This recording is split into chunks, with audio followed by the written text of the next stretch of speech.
There was an opportunity to have public radio here. There was Air Force or Armed Forces radio on the dial. The possibility existed for them to be able to have public radio like they did in other places in the world. So they banded together in a small little group, decided they were going to start this. So when I came to Alaska and there was talk about starting up a public radio, I thought, wow, I want to be part of that. And so I volunteered for the initial board of directors. And they had Bill Glenn. We had, I think a name, Cliff Davidson, I think, was on that board. I've always believed in the knowledge and the wisdom of the public at large, and that's one reason why I got involved. And of course, then with the two of us on the board of directors, it was a learning process. We elected, to serve as a corporation called the Kodiak Bypass. I remember there was a lot of discussion over what were we going to call it, and one fellow said, well, let's call it People's Radio. And the military guy said, no, that sounds too communistic to me, so we didn't call it People's Radio.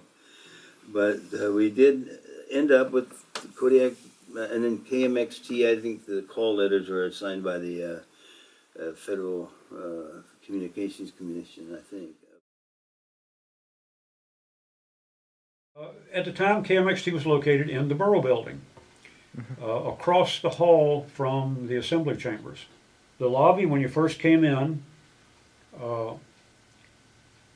had the general manager's office straight ahead, and to the right was the program director's office, and then you went a little bit further and you found the control room and the production room, which were two doors right next to each other at a 90-degree angle, so that you had to close one of them to open the other one. So Kelly was the general manager when we started designing this building that we're in now. On this lot where the building is today, 620 Egan Way, we had our satellite dish, our NPR dish was here. So to get NPR while we were building the building, we had to take the dish out of the way because it was right in the middle of where the building is. And they started building this building, which is about 50 feet square with another little wing in the back for the bathrooms.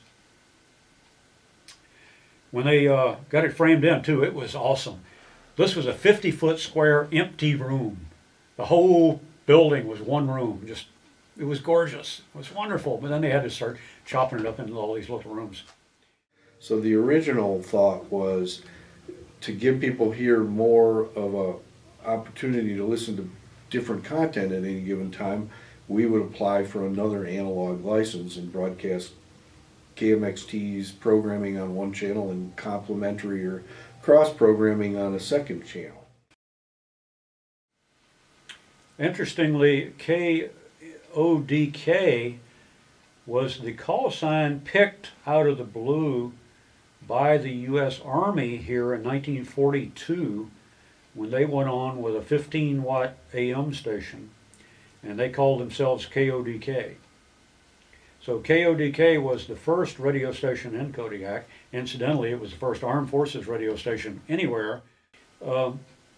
And incidentally, coincidentally, without really thinking about it, the frequency we got is the same as our area code, 907, which is pretty cool. I'm proud to be part of it. I mean, it's really a great community asset for our connection with connecting people in the community of all different groups, giving them information. I think at this time in history, it's extremely important that there be a news source that's trusted, that delivers news of a local content to keep people together.